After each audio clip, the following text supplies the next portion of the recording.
Hello, my name is Mrs. Bartholomew Tetley Jones, and I am here to present to you a fantastic experience, the reading and performance of Lewis Carroll's Alice in Wonderland, brought to you by Riverside Unified School District's Visual and Performing Arts Department. Enjoy.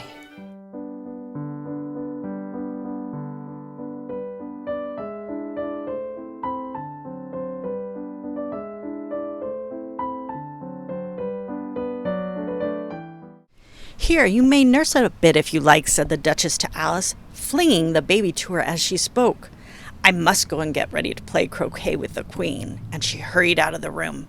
The cook threw a frying pan after her as she went, but it just missed her.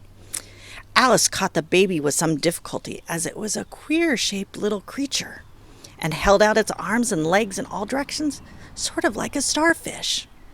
Thought Alice, the poor little thing was snorting like a steam engine when she caught it, and kept doubling itself up and straightening itself out, so that altogether, for the first minute or two, all she could do was to hold on to it. As soon as she made the proper way of nursing it, which was to twist it up with sort of a knot, and then keep tight hold of its right ear and left foot, so as to prevent itself from undoing itself, she carried it out into the open. "If I don't take this child away with me," Alice thought, "they're sure to kill it in a day or two. And wouldn't I be a murderer if I left it behind?" She said the last words out loud, and the little thing grunted in reply. It had left off the sneezing by that time. "Don't grunt," said Alice. "That's not at all the proper way of expressing yourself." The baby grunted again, and Alice looked very anxiously into its face to see what was the matter with it. There could be no doubt that it had a very turn-up nose, much more like a snout than a real nose. Its eyes were all extremely small for a baby. Altogether, Alice did not like the look of the thing at all. Perhaps it was only sobbing, she thought, and looked into his eyes to see again if there were any tears. No, there were no tears.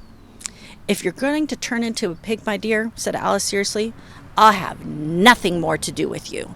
Mind now." The poor little thing sobbed again, or grunted, it was impossible to say which, and they went on for some while in silence. Alice was just beginning to think to herself, "Now what am I going to do with this creature when I get home?"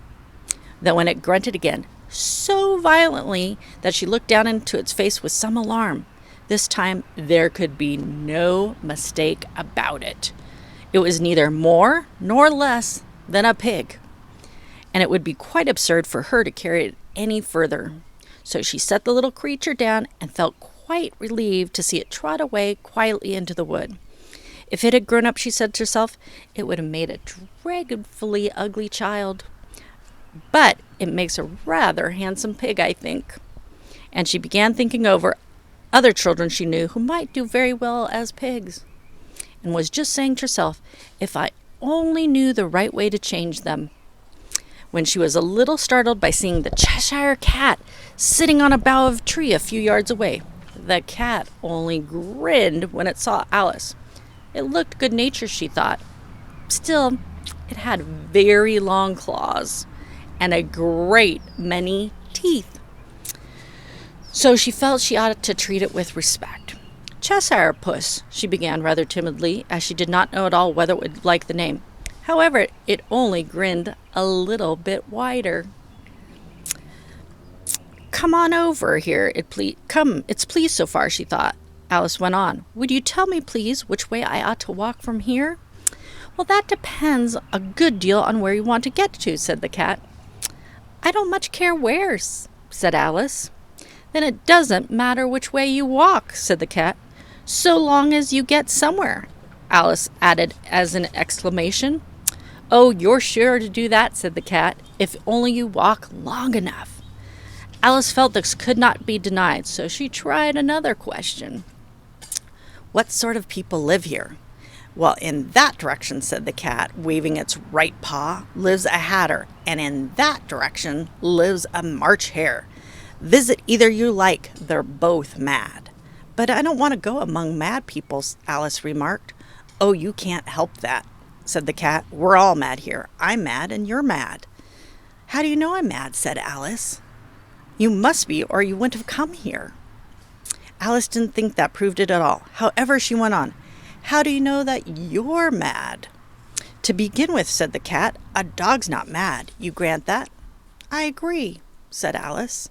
Well then, the cat went on, you see a dog growls when it's angry and wags its tail when it's pleased.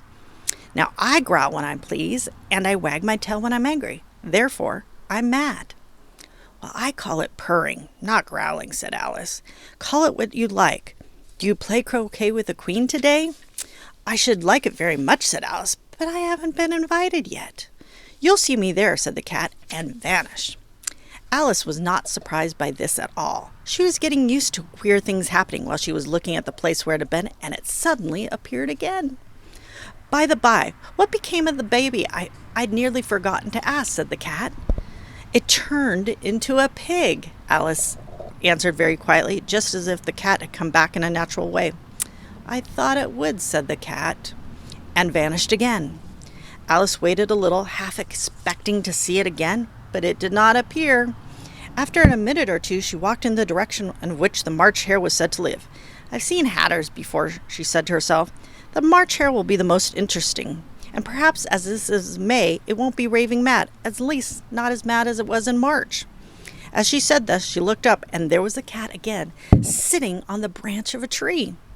Did you say pig or fig? Said the cat. I said pig, replied Alice. And I wish you wouldn't keep reappearing and vanishing so suddenly. You make one quite giddy. All right, said the cat, and this time it vanished quite slowly, and beginning with the end of the tail and ending with the grin, which remained some time after the rest of the cat was gone. Well, I've often seen a cat without a grin, thought Alice, but a grin without a cat? It's the most curious thing I've ever saw in all my life. She had not gone much further before she came in sight of the house of the March Hare.